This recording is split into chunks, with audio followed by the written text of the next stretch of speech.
we started to experiment with this idea of the life, how to bring life into an artwork, how to make it very close to the public.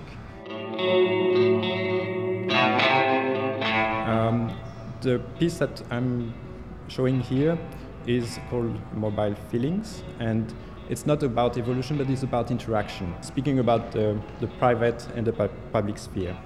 The most important is not the device, it's what you are transmitting through it. The user usually doesn't know what's happening, so the experimentation is important in our case. The viewer or the user has to spend some time and try to find out, to actually let the public explore, let it free, but also let every individual in the public sphere try to find out his own way how to interact. This device is picking up the heartbeat through the fingertip.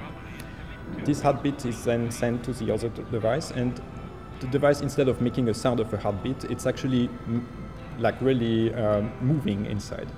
You don't hear anything, so the person that receives your heart is actually receiving a private information, still privately, but it's a public space, and therefore you are actually transmitting something personal to a person you don't know. We have different personality even in the heartbeat.